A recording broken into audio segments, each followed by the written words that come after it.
Halo Sobat Fresh Movie, hari ini kita bakal ringkas film asal Indonesia berjudul Meet Me After Sunset yang dirilis pada tahun 2016. Film ini mengisahkan tentang pertemuan antara cowok dari kota dengan seorang cewek yang mempunyai penyakit, yakni gak boleh terkena sinar matahari.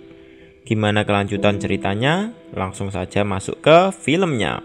Gaspol!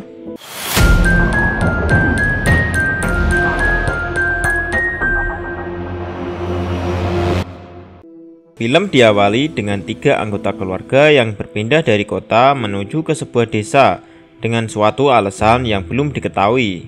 Ini dia namanya Vino, anak dari suami istri yang berpindah. Hari pertama Vino ke sekolah, ia tak sengaja melihat seorang nenek yang terjatuh. Vino yang merasa kasihan langsung membantu nenek tersebut. Tanpa diduga, ada seorang yang paham akan pertolongan pertama langsung menolong nenek tersebut.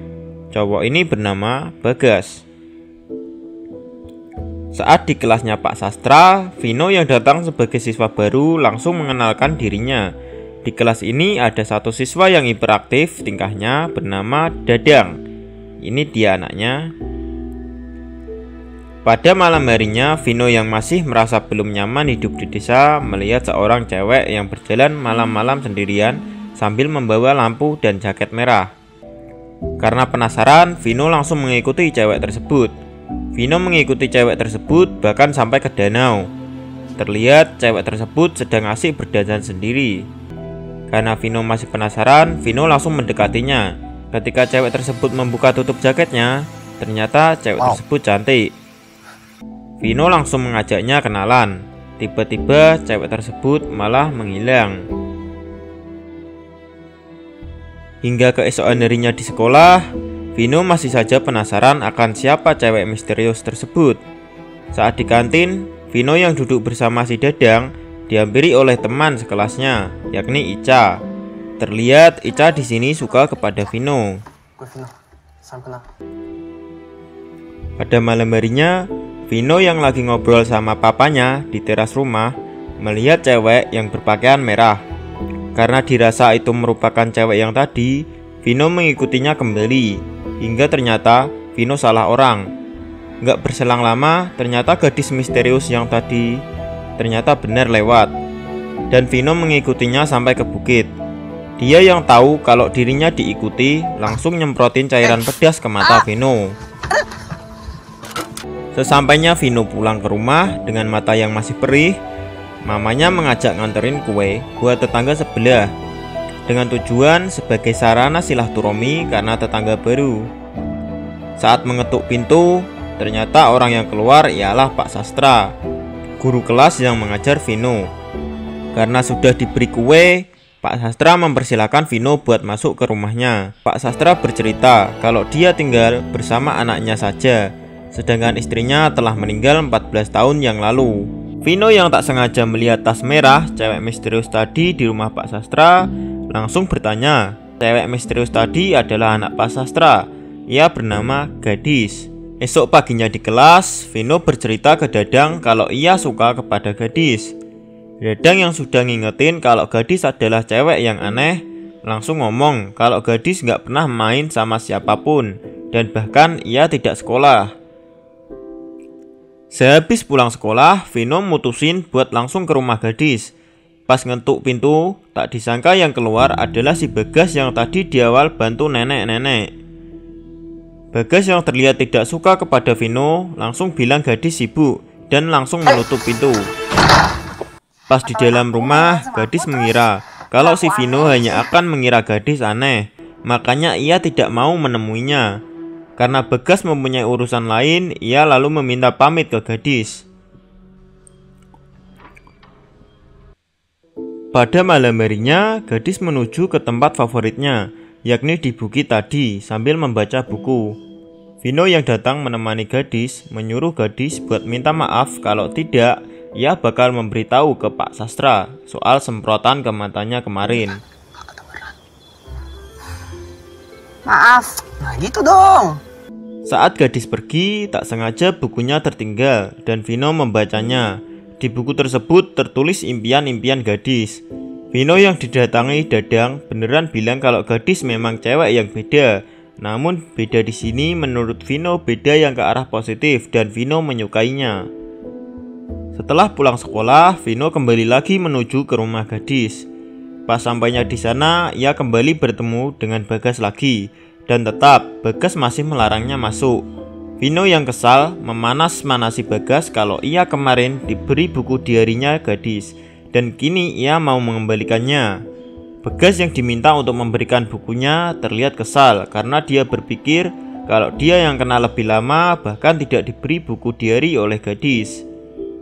Malam harinya gadis kembali menuju ke tebing dan marah kepada Vino karena telah membaca diarinya. Vino memberitahu kepada gadis kalau cerpen-cerpen yang ia buat di bukunya sangatlah bagus. Gue yakin kok kalau lo jadi penulis, pasti karya-karyanya. Tak lama kemudian, Vino ngambilin toples buat gadis dan menyuruhnya nunggu. Ternyata Vino menangkap kunang-kunang dan memasukkannya ke dalam toples. Tak disangka, kini gadis tersenyum bahagia. Gak lama kemudian, Vino juga mengajak gadis menuju ke hutan dan menyuruh gadis buat menangkap kunang-kunang sendiri. Kini kita diberitahu kalau ternyata ini merupakan salah satu impian yang ditulis oleh gadis di buku diarinya. Dan Vino janji bakal ngewujudin semua impian gadis satu persatu. Makasih apaan? Lo sudah mau ngasih senyum lo ke gue. Esok paginya gadis yang di rumah bersama Bagas terlihat sangat bahagia dan terus berbicara kepada Bagas kalau Vino nggak seperti yang dia kira. Tak lama kemudian Vino datang dan membawakan sepatu yang dimana ia bilang kalau bakal ngewujudin impian gadis yang kedua, yaitu lari pagi. Bagas yang terdiam karena mendengar itu langsung bertanya ragu kepada gadis. Lari pagi. Besoknya pas Vino sudah siap lari, ternyata dipanggil oleh ibunya. Dan ibunya ngingatin kalau hari ini mereka ada janji dan terpaksa Vino nggak jadi buat berangkat bertemu dengan gadis. Pas Bagas sedang bekerja, teman Bagas ngingetin kalau soal cinta mending Bagas sebagai laki-laki harus berani ngungkapin. Kemudian Bagas langsung bertemu dengan gadis dan nunjukin sebuah koran kalau bakal terjadi hujan meteor indah yang terjadi 1 tahun sekali. Gadis yang pikirannya kini hanya ke Vino tidak mendengarkan apa yang dikatakan oleh si Bagas.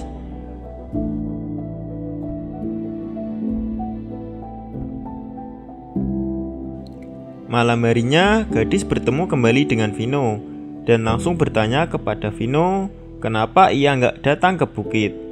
Tak lupa Vino meminta maaf karena gak bisa datang dan menepati janjinya. Dan Vino sekarang nawarin lagi buat lari pagi besok.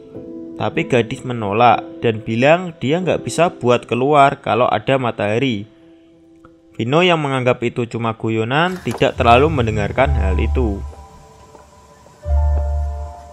Saat di rumah, gadis bertanya kepada Bagas akan perjanjian mereka, yaitu kalau Bagas tidak bilang ke siapapun akan hal yang sudah mereka janjikan. Dan malamnya Bagas mengajak gadis buat lihat hujan meteor di belakang rumah.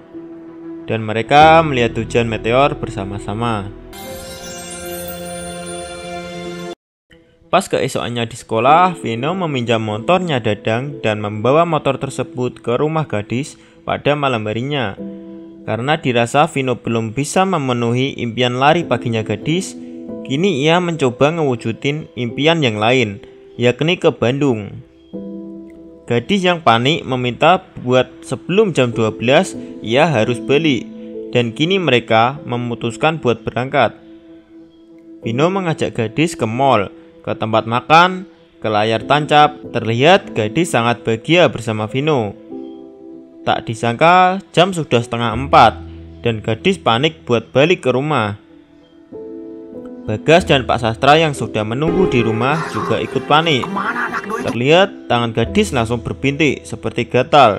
Lalu dibawa Pak Sastra buat masuk ke mobil. Vino yang bingung karena tidak tahu apa-apa bertanya ke Pak Bagas. Bagas yang marah kini menjelaskan kepada Vino kalau gadis mempunyai penyakit yang dimana seumur hidup gadis dia nggak boleh terkena matahari. Gadis sakit! Di rumah, Vino juga langsung dimarahi oleh ibunya karena ia pergi bahkan tak minta izin darinya. Dan parahnya lagi, Vino membawa anak orang. Di kamar, Vino langsung mencari tahu tentang penyakit gadis. Sedangkan gadis di rumah dengan Bagas. Dan Bagas meminta maaf kepada gadis kalau ia melanggar janjinya dan memberitahu si Vino soal penyakitnya yang diderita. Serontak itu membuat gadis marah dan langsung masuk ke kamar. Aku capek. Setelah itu, Vino yang merasa bersalah memutuskan buat meminta maaf kepada Pak Sastra soal kejadian kemarin.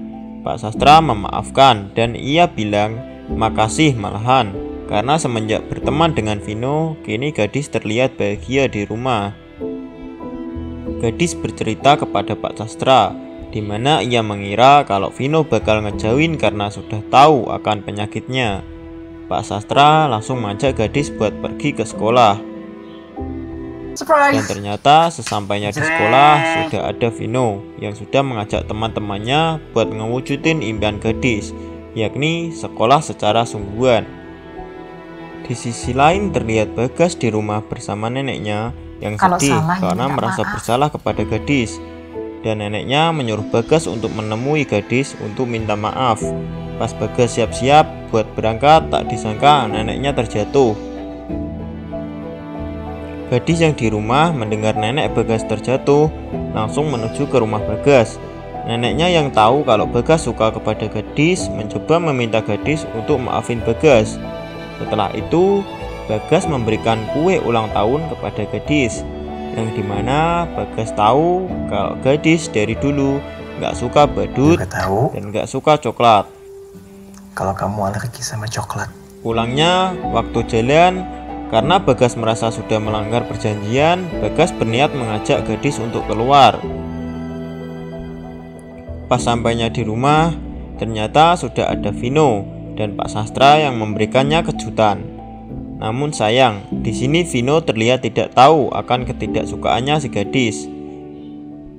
Esok paginya terlihat gadis yang lebih memilih makan kue dari Bagas daripada kue coklat dari Vino.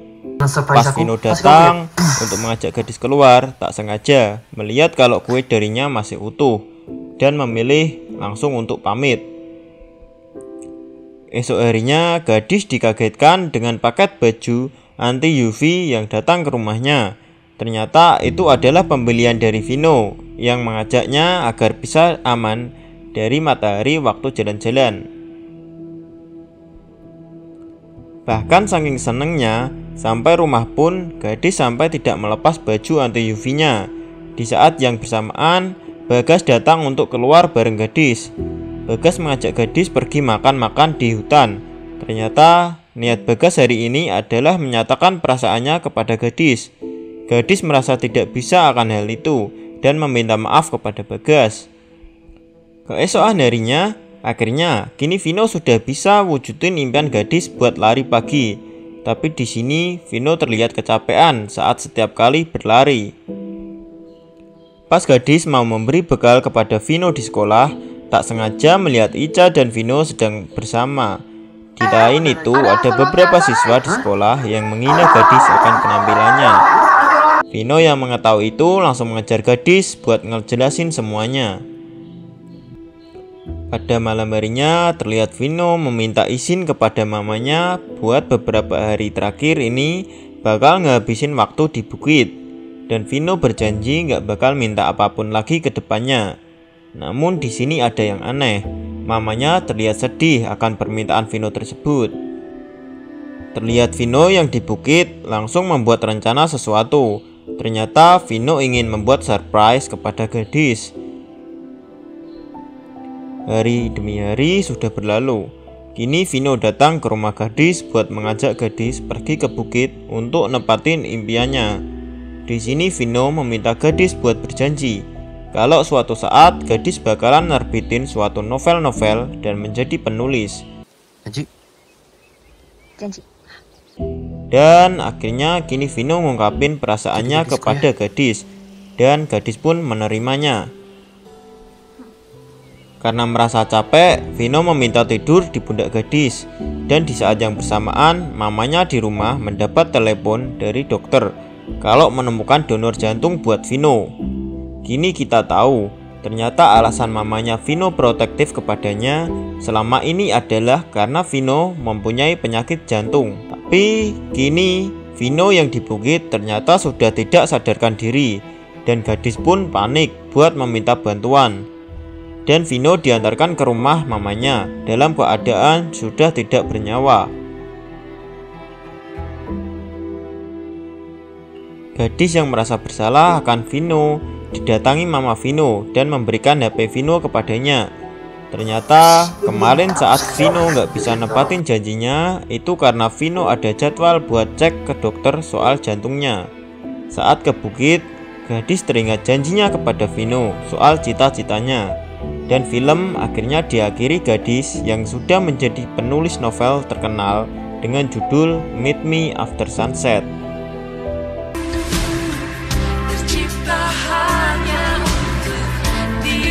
Itu dia keseluruhan dari film Meet Me After Sunset. Gimana menurut kalian? Ada yang mewek? Kami segenap tim Fresh Movie pamit undur diri. Dan jangan lupa subscribe dan komennya ya. Salam gaspol.